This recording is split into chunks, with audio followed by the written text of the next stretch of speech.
Amen. Donc en ce moment, on va demander à la famille, les amis, les témoins, le village à venir à l'avant et on va présenter, on va présenter en dédicace aujourd'hui. C'est Raya. Est-ce qu'il y a un deuxième nom? C'est Raya Esther Nguessan. Alléluia. Et j'ai oublié Esther. Et je n'ai pas du tout mes devices aujourd'hui. Et là, je ne me rappelais plus si c'était Saraya ou Seraya. Parce qu'avec les noms aujourd'hui, c'est Saraya. Bon, voilà. C'est Saraya. C'est pas Sarai.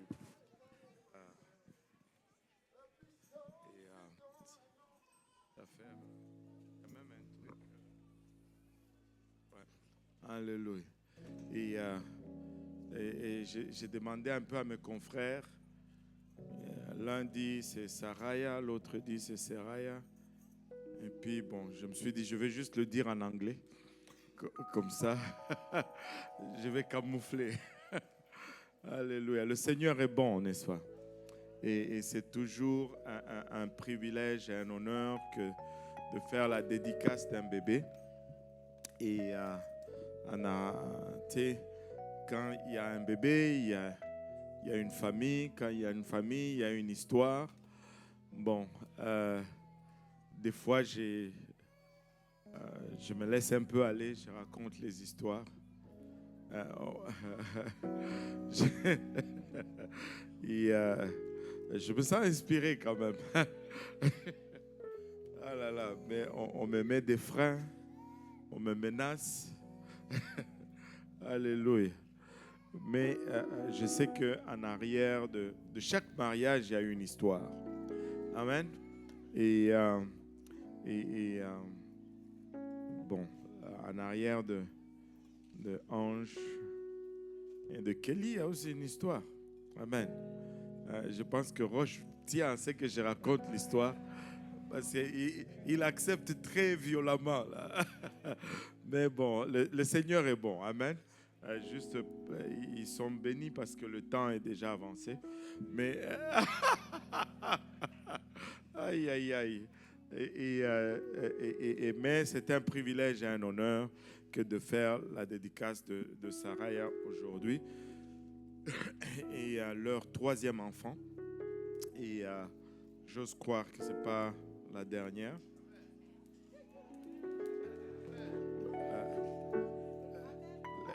C'est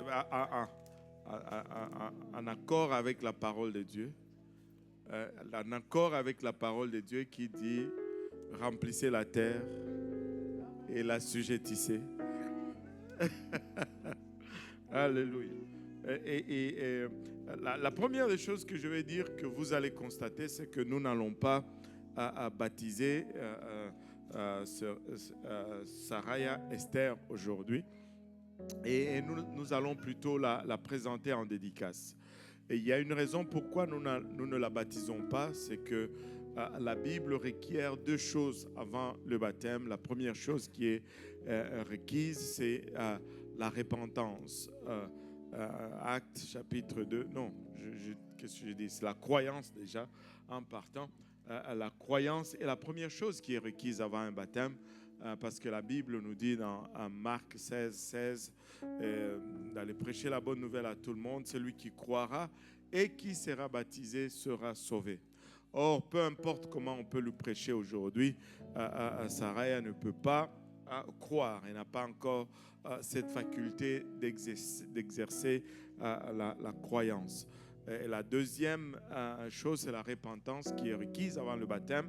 La Bible nous dit dans Actes 2:38, et Pierre leur dit repentez-vous et que chacun de vous soit baptisé au nom de Jésus pour le pardon de vos péchés et vous recevrez le don du Saint-Esprit.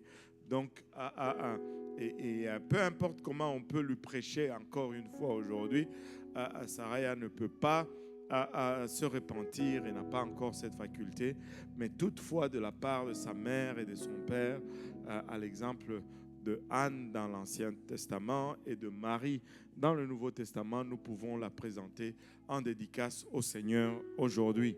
Amen. Et c'est un privilège que de se joindre à toute la famille pour la présenter en dédicace au Seigneur. Aucun enfant n'est le produit d'un accident. Amen. Il n'y a pas un enfant qui est le produit d'un accident. Le psaume 139, verset 13 nous dit, c'est toi qui as formé mes reins, qui m'as tissé dans le sein de ma mère. Littéralement, la parole de Dieu nous dit que c'est Dieu qui forme les enfants dans le ventre de leur maman. Et tout enfant est un don de la part de Dieu. Et psaume, encore une fois, 127, verset 3, nous dit, voici les fils sont un héritage, bien sûr les filles également, de l'Éternel, et le fruit des entrailles est une récompense.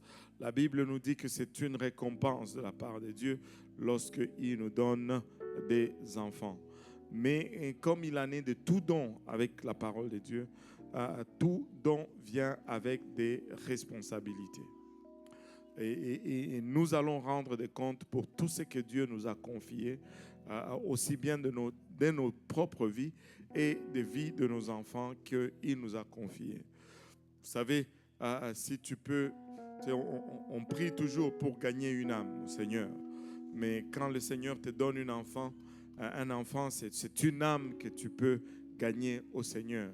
Amen. Et dans le livre de Deutéronome 6, il y a une de ces responsabilités qui est décrite. Deutéronome 6, au 4e verset, du 4e au 9e verset, la Bible nous dit, écoute Israël, l'Éternel notre Dieu est le seul éternel. Tu aimeras l'Éternel ton Dieu de tout ton cœur, de toute ton âme et de toute ta force. Et ces commandements que je te donne aujourd'hui seront dans ton cœur. Que tout le monde dise dans mon cœur. Alléluia. Tu les inculqueras à tes enfants. Tu les inculqueras à tes enfants. Tu les inculqueras à tes enfants. Tu les inculqueras à tes enfants. Tu les inculqueras à tes enfants. Le CD bloque toujours à cette place parce qu'on veut sûrement souligner l'importance de mot. Inculquer, ça a une connotation de faire rentrer dans la tête d'un enfant, même contre sa volonté. Vous savez, quand on amène nos enfants à l'école, même quand ils ne veulent pas, ils vont quand même à l'école, n'est-ce pas? Ils peuvent pleurer, ils peuvent se débattre, ils vont quand même aller à l'école. Et ça devait être plus encore en ce qui concerne les choses de Dieu. Et ils vont venir à l'église. Amen. Tu les inculqueras à tes enfants. Et tu en parleras quand tu seras dans ta maison et quand tu iras en voyage, quand tu te coucheras et quand tu te lèveras. Tu les liras comme un signe sur tes mains et ils seront comme des frontons entre tes yeux. Tu les écriras sur les poteaux de ta maison et sur tes portes. L'Éternel nous demande littéralement d'élever nos enfants dans ses voies, d'élever nos enfants selon ses commandements, d'instruire dans nos enfants dans la connaissance de qui il est. Et Abraham a été hautement considéré par Dieu parce que Dieu déclare qu'il allait montrer les voies de l'Éternel à ses enfants. Maintenant, nous désirons que nos enfants marchent selon les principes de la parole. Et la Bible nous donne une recommandation ici, ou une promesse, on va dire, une promesse probable ici, à Proverbe 22, verset 6. Instruis l'enfant selon la voie qu'il doit suivre, et quand il sera vieux, il ne s'en détournera pas. Si nous voulons que nos enfants marchent selon une telle voie, ben c'est notre devoir de les y instruire. Et comme ça, quand ils vont être grands, ils sauront quel chemin prendre. Et en considérant tout ce que nous venons de dire, nous pouvons voir que c'est important, c'est nécessaire et c'est bien que d'élever nos enfants selon le voie du Seigneur. Mais si tout ceci ne nous a pas convaincus, il y a une autre chose qui peut nous convaincre, et c'est Matthieu 19, versets 13 et 14. Le Seigneur, il aime nos enfants. Dieu aime les enfants. Et on va juste s'élever pour la lecture de Matthieu 19, Matthieu 19, 13 et 14. La Bible nous dit, alors on lui amena des petits-enfants, afin qu'il leur imposa les mains et pria pour eux. Mais les disciples les repoussèrent.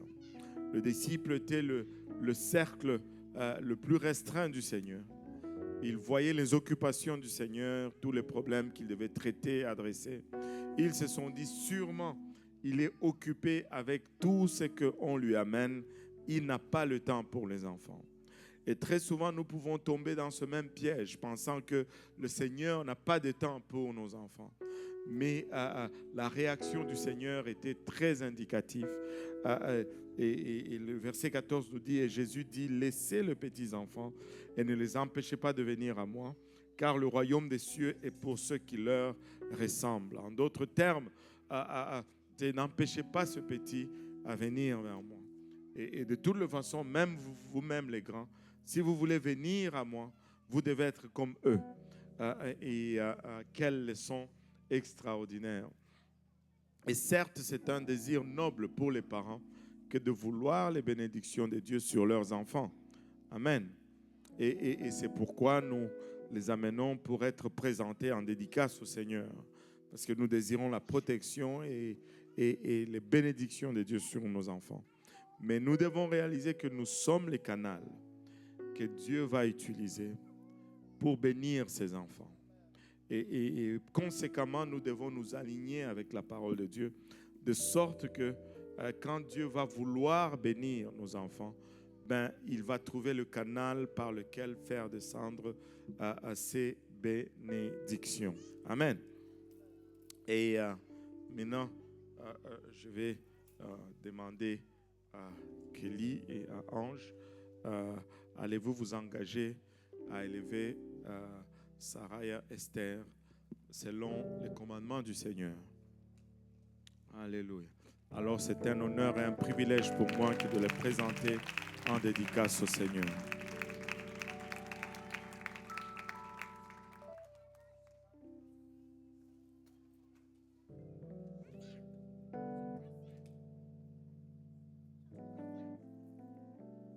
C'est une vraie Esther, elle est toute belle.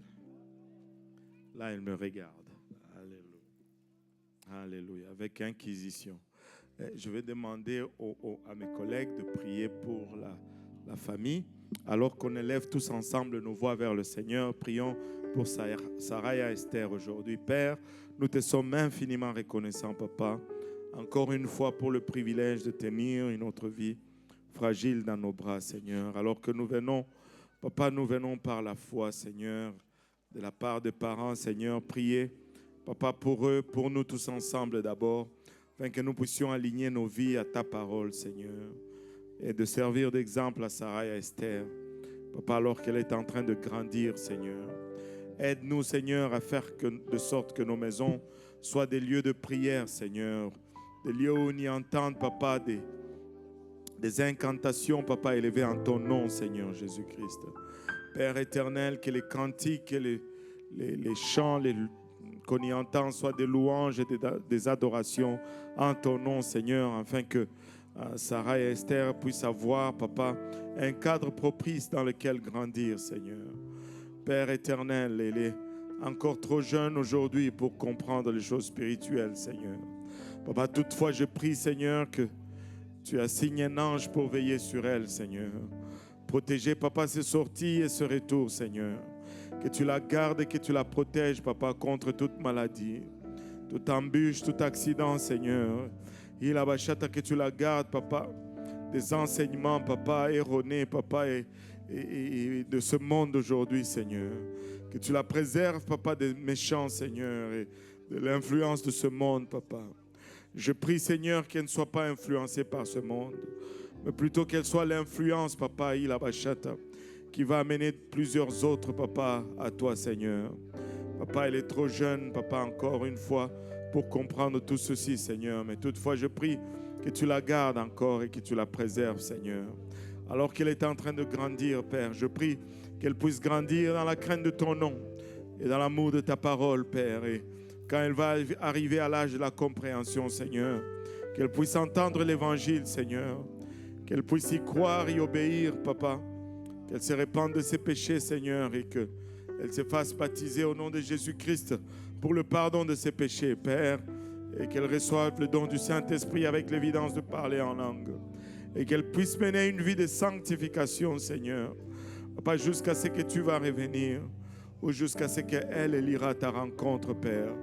Mais d'ici là, nous prions, Père, que tu la gardes et que tu la protèges de tout mal. Au nom de Jésus, nous te prions, Père, alors que nous remettons également le restant de la congrégation et le restant de ce service et de cette journée entre tes saints bras. Au nom de Jésus, nous disons tous au nom de Jésus. Alléluia. Battons nos mains pour Saraya Esther.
Alléluia.